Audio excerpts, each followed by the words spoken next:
Commencé à réfléchir sur une pièce. Je voulais jouer un vampire. Voilà, c'était en 2007. Donc je chantais depuis 2003 et je sentais bien qu'il fallait se renouveler, surprendre les gens. Ça fait partie des principes de ce métier. Et comme j'avais une fascination pour les vampires, que j'ai toujours un peu d'ailleurs, hein, j'avais écrit 2 chansons, de déclaration d'amour à un vampire et déclaration d'amour à un vampire 2. Et en fait, au fur et à mesure est venue l'idée de faire une pièce avec un vampire comme personnage principal. Et je ne sais pas pourquoi. Bon, je l'ai imaginé sud-africain parce qu'effectivement, j'étais allé en Afrique du Sud pour les études. J'étais allé dans la région du Cap, précisément dans la ville de Stellenbosch. Et la société sud-africaine a quelque chose de très très fascinant, de très particulier.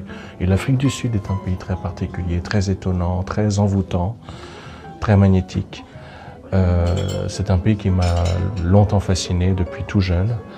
Et finalement, j'ai réuni mes centres d'intérêt dans un monologue où il y avait de la chanson, l'Afrique du Sud, les vampires, et en toile de fond, évidemment, la question de l'altérité.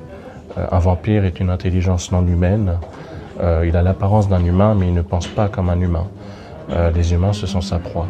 Et là, j'ai voulu mettre en scène la destinée d'un vampire métis dans la région du Cap, qui est bisexuel et qui vit finalement dans un hôtel qui est un peu comme une sorte d'enclave où les vampires ont leurs propres règles, qui se fichent éperdument de l'apartheid, qui se fichent éperdument de la ségrégation raciale.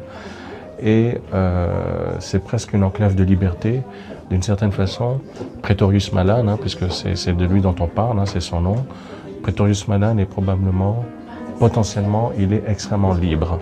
Mais en fait, les spectateurs découvriront que la liberté, elle a un prix et qu'il est extrêmement tourmenté. Alors il y a de l'humour très noir, grinçant. C'est une pièce qui a été interdite longtemps aux moins de 18 ans. Elle est interdite actuellement aux moins de 16 ans. C'est une pièce que j'ai jouée en France, en Belgique, en Allemagne. Quand j'ai commencé, je l'ai faite au Musée des Vampires en région parisienne, à Porte des Lilas. Le directeur, c'est Jacques Sirjean, qui est un spécialiste d'ailleurs des vampires. Et c'était très étonnant à l'époque. La pièce était beaucoup moins rodée qu'elle ne l'est maintenant. Et il y avait, il y a eu Jean Guidoni qui est venu, chanteur, applaudir. Il y avait son pianiste, Fabrice Ravel-Chapuis, qui était venu.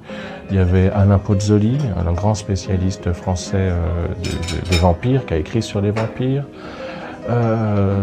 Paix à son âme, il y avait la chanteuse Simone Tassimo qui était là. Mais encore une fois, la pièce, j'avais peut-être pas tout le vécu non plus qu'il fallait pour porter ce personnage. Mais comme ça, il a continué d'infuser en moi. J'ai continué de le mettre en valeur d'année en année, à côté d'autres spectacles. Et là, c'est vraiment une joie de faire ce spectacle à Avignon. C'est beaucoup de pression, évidemment. C'est beaucoup de pression. Et c'est une grande joie de le faire au Théâtre de l'Incongru. Il va y avoir à mes côtés le comédien Indy, qui m'avait déjà accompagné à Avignon l'année dernière. J'avais fait une représentation l'année dernière. C'était des lectures, hein, ça n'avait rien à voir avec ce spectacle-là. Et Indy avait participé à ces lectures. Et puis il y aura également Charlotte Grenard, qui joue la comtesse Elisabeth Báthory. Alors, ils n'interviennent pas systématiquement, ça dépendra des soirs, ça dépendra des représentations. Mais en tout cas, je ne suis pas livré à moi-même dans cette aventure. L'équipe du Théâtre de l'Incongru est super. Je pense à Pascal Pistone, à son équipe. Et voilà ce que je peux dire sur cette pièce qui, je crois, fera écho à beaucoup de gens à une époque où on se pose beaucoup de questions sur l'autre, avec un grand A, sur les altérités, sur le vivre ensemble, sur qui sommes-nous, voilà. Et peut-être que Pretorius Malan, c'est un peu moi.